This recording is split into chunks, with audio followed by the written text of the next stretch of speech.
मन में जो भाव होते हैं वो मुख्य तरह से अरस्तु की भाषा में कहूं तो दो तरह के भाव हैं। एक है सकारात्मक भाव और एक है नकारात्मक भाव। और मनोविज्ञान या जो मोटिवेशन का सारा व्यवसाय इसी पे टिका हुआ है। सकारात्मक भाव तो अच्छे अच्छे हैं, उत्साह, प्रेम, दोस्ती, सहयोग, इस तरह के जो भाव हैं ये सकारात्मक है। कई बार आप उत्साह से भरे होते होंगे, एकदम लबालब भरे हैं, बस आईएएस तो बनना ही बनना है, इसी बार बनना है, पहला रैंक तो फिक्स हो गया है, सेकंड के बारे में सोचो तुम लोग। अब उत्साह है, प्रेम है, सहयोग का भाव है, ये सब भाव आपके मन में तो अच्छा लगता है, दूसरों को भी अच्छा लगता है, आपके आसपास के लोगों को। लेकिन हमारे मन में कुछ नेगेटिव इमोशंस भी होते हैं, नकारात्मक भाव भी होते हैं। नकारात्मक भाव कौन सा है? एक है डर या भय। जिसको भय लगता है ना, उसी को पता है कि उसकी क्या हालत होती है भय से। और भय किसी ना किसी चीज से सबको ही होता है। कुछ 30 बार खा में देखे होंगे, हम डरते नहीं है ऐसे करके कुछ बोलते हैं, वो हंसी मजाक कर रहे होते हैं। दरअसल हर व्यक्ति डरता है, बस डर के आलम्बन अलग अलग होते हैं। किससे डरता है वो थोड़ा सा मामला अलग है।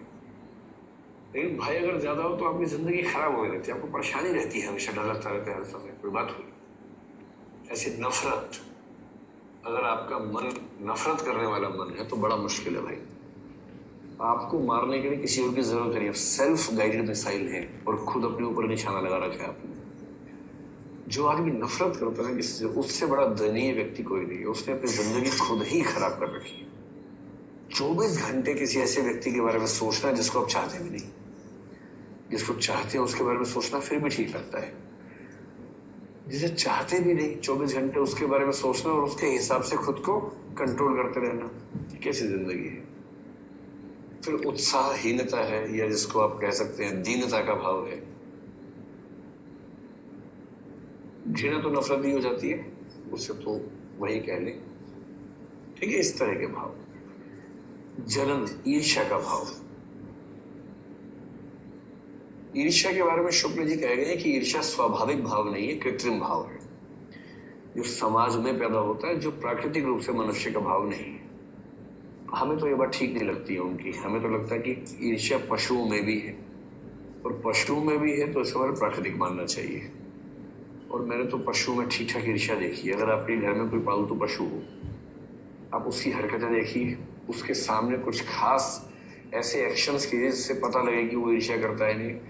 इतने ईर्ष्यालु होते हैं वो लोग भी, तो हमें तो लगता है प्राकृतिक है। पर शुक्ल जी कह रहे हैं तो 21 तोप की सलामी किसको मिलेगी? उन्हीं को मिलेगी। ईर्ष्या प्राकृतिक भाव नहीं है, कृत्रिम भाव है, उनका ऐसा मानना है।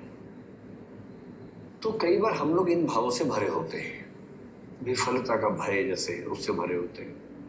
क्या बार ऐसा होता होगा आपके साथ कि मन में बैठ गया कि सिलेक्शन नहीं होगा और एकदम उत्साह खत्म, पढ़ने का मन नहीं कर रहा, लुंज पुंज पड़े हुए हैं। सुबह उठे, क्या टाइम हुआ भाई? किसी में 11 बज गए। ठीक है, कब उठोगे? एक बार 2 बजे पूछ लेना उठना है कि नहीं उठना। फिर 2 बजे लंच आ गया, भी खा लो, छोड़ो शाम को देखेंगे। मन नहीं कर रहा, उठे, ऐसे लटकते हुए जा रहे हैं, थोड़ा करें, चेहरा वेहरा धोया, फिर आए, लंज बंद, फिर पड़ गए। पढ़ते हुए पढ़ाई से क्या होता है, हमें उत्साह नहीं है। थोड़ी सैरी कर रहा, ठंड है बाहर। ये जो मनस्थितियां होती है ऐसी भी होती है, और कभी कभी इसका रिवर्स होता होगा। और जो रिवर्स होता है, आपका मन करता है हमेशा वही स्थिति आपके साथ रहे, जो कि संभव नहीं है, किसी के लिए भी संभव नहीं है।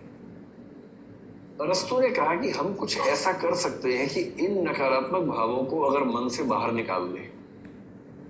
सोचिए, ये आपका हार्ट है, मान लीजिए आपका दिल है, और दिल में ये वाले भाव भी, ये वाले भाव भी। ये भाव हावी होते तो अच्छा लगता है, ये हावी हो तो खराब लगता है। अरस्तु ने कहा कि अगर कोई ऐसा तरीका हो ना कि इन भावों को बाहर निकाल दे और वही भाव रह जाए, कितना अच्छा हो, मजा ही आ जाए। नकारात्मक भावों को मन से बाहर निकालने की प्रक्रिया ही कैथार्सिस है। तो ट्रेजेडी लेखन का उद्देश्य है पाठक का कैथार्सिस करना, या प्रेक्षक कौन होता है? जो नाटक देख रहा हो, ऑडियंस का कैथार्सिस करना या विरेचन करना त्रासदी का उद्देश्य है। पहली बात तो ये ध्यान रखनी है। अब देखिए, भाव कि बाहर निकलने का एक ही तरीका है कि भाव व्यक्त हो जाए। भाव व्यक्त करने में खतरे हैं। जैसे किसी को अपने बॉस से बहुत दिक्कत है ऑफिस में, और उसके मन में बार बार आता है बॉस को देख के, उसके मन में 5 गालियां आती है मजबूत किस्म की बॉस को देखते ही, उसके बारे में सोचते ही 5 भारी भरकम गालियां मन में आती है। उसको पता है कि अगर दे दी गालियां तो नौकरी चली जाएगी, नहीं दी तो मैं कुंठित हो जाऊंगा। तो विरेचन कैसे हो? इसका तरीका क्या है? बॉस की फोटो खींच लो और अपने घर में एक पुतला बनाओ। टीचर पे भी ऐसा कर सकते हैं आप लोग, जिस जैसे तबाही हो सब पे कर सकते हैं। तो टीचर से दुखी हो तो उसका पुतला बनाओ घर पे, उसकी फोटो में जला के चिपकाओ उसे चेहरे पे। पंचिंग बैग खरीद के लाओ। पंचिंग बैग समझते हैं? जो बॉक्सर्स इस्तेमाल करते हैं कि बैग को मारा मुक्का, बैग वापस आ जाता है पिटने के लिए फिर से, वरना कहाँ तक जा जाके मारेंगे उसको, खुद ही आना चाहिए पिटने के लिए वापस। और फिर आपने बॉस को या टीचर को या पेरेंट्स तो आमतौर पर नहीं होते होंगे इसमें, लेकिन कोई फूफा टाइप का आदमी हो सकता है या उसके पेरेंट्स हो सकते हैं, अपने ना हो तो। और फिर मुक्केबाजी का, तलवारबाजी का अभ्यास कीजिए वहां पर, दे दरार, और साथ में उच्चारण भी करना है, खाली मुक्के से नहीं होगा। जब उच्चारण के साथ क्रियाएं करेंगे तो मन बड़ा हल्का हो जाता है। असिस्टेंट कमिश्नर दीक्षित, दे मौका। अब आज जो तसल्ली मिलेगी ना, वो तसल्ली कभी नहीं मिली होगी।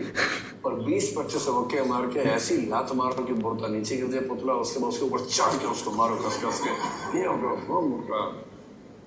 बहुत गुस्सा है, आग लगा दो उसको, फाइनली खत्म। और फिर अब जाके शांति मिली। ये जो हुआ है इसको विरेचन कहते हैं। नकारात्मक भावों से मुक्त होने का एक ही तरीका है कि वो व्यक्त हो जाए, और आपने वास्तविक जीवन में व्यक्त कर दिए तो चीजें बिगड़ जाएंगी। जैसे भारत पाकिस्तान में, भारत के लोग पाकिस्तान से बहुत नाराज है अज्ञात कारणों से, जबकि वो जानते नहीं उनको। हम पाकिस्तान के लोगों को जानते नहीं है पर हमसे नाराज है, वो हमसे नाराज है, वो हमें नहीं जानते हैं, पर हम नाराज हैं आपस में, क्योंकि देश के हुक्मरान चाहते कि नाराज रहे हम लोग। बीच बीच में युद्ध का मूड बन जाता है, इलेक्शन आते युद्ध का मूड होता है दोनों देशों का, और कई राष्ट्रभक्त का बोलते हैं अब तो हो ही जाए, बहुत हो गया, मोदी जी मिसाइल फेंको इनकी तरफ आप, और ऐसा मारो पाकिस्तान को कि भारत के भूगोल के पास में गड्ढा हो जाए, उस गड्ढे के बाद अफगानिस्तान आता है, खत्म बात। कुछ नहीं हो, डरो मत, क्या होगा उसको देख के।